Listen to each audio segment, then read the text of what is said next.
You know that feeling when you're lying awake at night, the house is totally quiet, and this one little question just bubbles up from nowhere. I think we all know it. It's that moment where you can't help but wonder if the life you're living is really the one you were meant for. And that's the question, isn't it? It can be a quiet one, maybe even a little scary to really face. But as the great Dr. Wayne Dyer always pointed out, if you ignore that question for too long, you risk waking up one day feeling completely and utterly stuck. So, today, we're going to dive into his wisdom and figure out how to answer that call. So, what does this stuck feeling even look like in the real world? Well, for Dr. Dyer, this wasn't the root of the problem itself. He saw it more as a symptom of a life that isn't being fully lived out.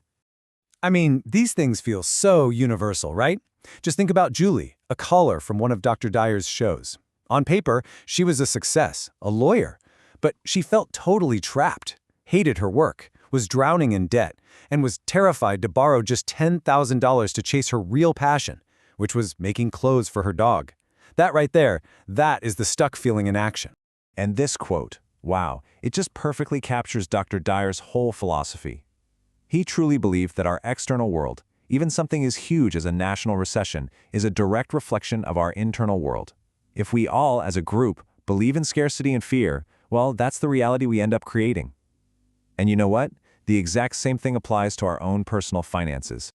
So if the problem is really a mindset, then the solution has to be a mindset too.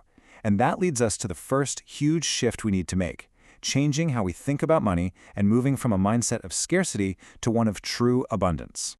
For Dr. Dyer, debt was never just about numbers on a spreadsheet. It's about giving away your personal power. When you're in debt, you've essentially handed the steering wheel of your life over to someone else. And that, right there, is the very bedrock of a scarcity mindset. And this just lays it out so clearly. Over here on the left, you've got scarcity. That was Julie's world, right? Believing there's not enough to go around, that she can't make her dream happen. But then, on the right, you have abundance, and that's where Dr. Dyer wants to get us. It's this deep belief that opportunity is literally everywhere. And money's just a symbol. It's not the force that controls you. He was totally convinced Julie could find that 10 grand without taking on more debt. If only she could shift her thinking first. Okay, so we've looked at the money mindset, but what about all the emotional roadblocks? Let's get into that battle between our own fears and all the criticism from the outside world that can keep us stuck. This brings me to another caller, Kelly, and her story is just so relatable. She'd get all fired up and passionate about her dreams, but then her husband would immediately pour cold water all over them, telling her she was being unrealistic. That kind of negativity, especially when it comes from people you love, can be absolutely paralyzing. So what's the solution? Well, here it is. This is the antidote. This quote was Dr. Dyer's ultimate shield. It's not about being rude or dismissive. It's a really powerful declaration of your own independence. It means you get that someone else's opinion is a reflection of their world, their fears, and their beliefs. It has absolutely nothing to do with you or your potential. So let's break this down into action steps. First, you have to recognize that their so-called realism is their problem, not a final judgment on your dream. Second, you literally teach people how you want to be treated. By refusing to get pulled into an argument, you're showing them that their negativity has zero power over you. And third, you respond with kindness. And this isn't even for them. It's for you. It's because you refuse to let their low vibration energy become your energy.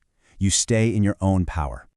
Okay, now we're going to go even deeper. We're getting into Dr. Dyer's really radical ideas on things like depression and addiction. You see, he didn't see them as diseases in the traditional sense, but as a kind of spiritual amnesia, like we've forgotten our true divine nature. Just let that sink in for a second. In this view, depression isn't some outside force that attacks you. It's a pattern of thought. It's that constant nagging focus on the gap between the world as it is and how you think it should be. It's living in a state of resistance. And this one is just as mind-blowing. Dr. Dyer taught that addiction is basically just chasing something you don't actually want. The person struggling with alcohol doesn't really want the drink. They want peace. They want to numb the pain. It's a hopeless attempt to fill a spiritual hole with something physical, and that's exactly why you can never, ever get enough.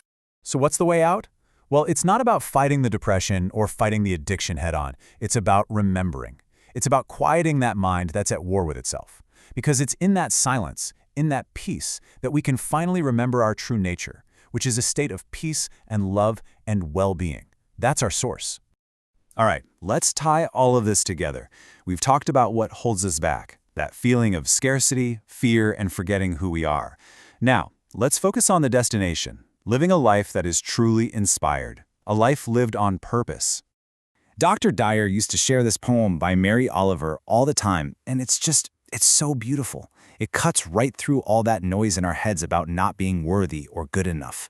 Your worthiness isn't something you have to go out and earn, it's already in you. You're a piece of the divine, and really, your only job is to let yourself love what you love. But okay, that's a beautiful idea, but how do we actually do that every single day? Well, let's look at Mike's story. He called in feeling so discouraged, you know? He had these huge dreams, but felt like his reality was never going to change. He'd start the day all motivated, but by lunchtime, he'd just feel defeated and stuck all over again. So for Mike, and honestly for all of us, Dr. Dyer laid out this incredibly simple but powerful morning practice. Before you do anything else, first, gratitude. Just be thankful for the day. Second, service. Do one tiny thing for somebody else. Send a quick text, an email, anything. It immediately shifts your focus from what can I get to what can I give. And third, affirmation. Don't just hope for your dream, declare it. State it with total conviction. Self-employment is on its way. This aligns your energy with your dream from the very first moments of your day. So, it all comes back to this, doesn't it? That quiet voice you hear in the middle of the night. That's not just a random thought. It's your passion, it's your purpose, it's your true nature calling you home. After everything we've gone through today, there's really only one question left. Are you ready to answer?